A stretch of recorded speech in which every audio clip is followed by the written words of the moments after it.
Hello everyone. Thank you for taking a few moments to view my video. At the end of the video, please feel free to share. I would like to read with you a newspaper article from the Atlantic City Press from 1997. The names of the people in this article I will leave out, but this article is true and it actually happened. A black man who a witness said looked like a bloody hog after an alleged beating by police has sued the city and the police department, naming 5 white officers as his assailants. The victim claims police handcuffed him and then beat him with radios, stomped on his back, and called him a racial slur commonly known as the N-word as he was being arrested on cocaine possession charges.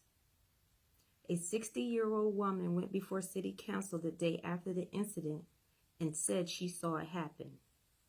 The woman and 2 others made statements to police, who began an internal affairs investigation of which the results were never released.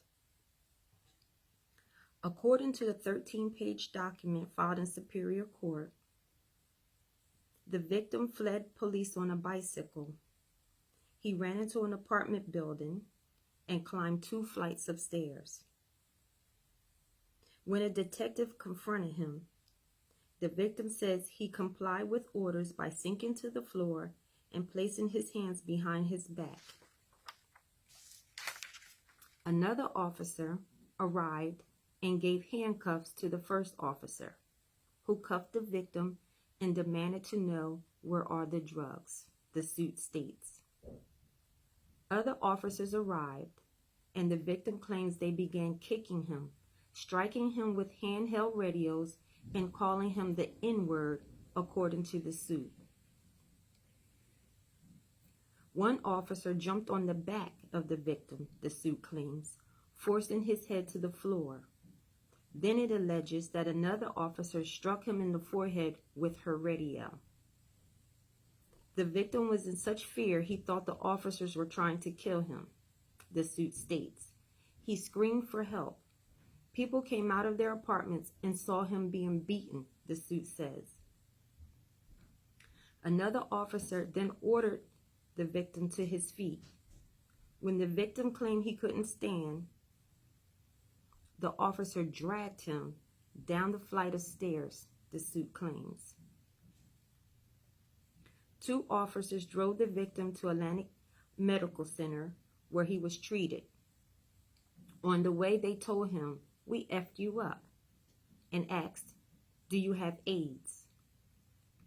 The suit states as a result of the beating that the victim suffered head, neck, and back injuries, which included lacerations of the head and face areas, restricted loss of motion of the neck and back, and other physical injuries.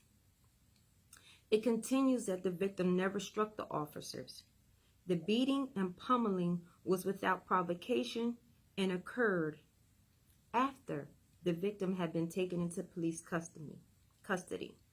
The suit names 1, 2, 3, 4, and 5 officers as defendants. The beating and assault was racially motivated, the document states.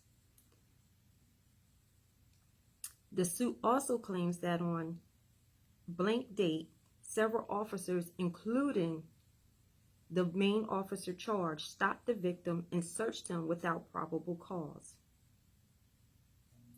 The suit also informed that they told the victim if he sued, the officers had agreed to stick together and give one statement. The alleged beating was made public, and the witness appeared before city council and said she heard it. Then she saw the victim soaked in blood. She and 2 others gave statements to police. One said she didn't see the victim being struck, but heard the blows. When police brought the victim down the stairs, he looked like a bloody hog. The blood was all over his face, one witness stated. The reason I wanted to share that with you is so much stuff going on tonight, and you never know what people have endured and gone through. And we don't know why other people hate certain class of people, certain race of people, people struggling with different strongholds. There's no explanation for that other than just plain evil in the world. But this is personal to me, because when you count a person worthless, you never know how you may need them later. When you count a person worthless, you never know the ability and the potential and the purpose that is in them. This article is personal to me because that bloody hog was my husband.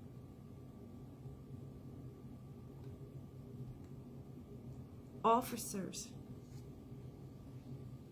beat him till he resembled this to witnesses. Now, he works with officers. He works with prosecutors. He works with drug court.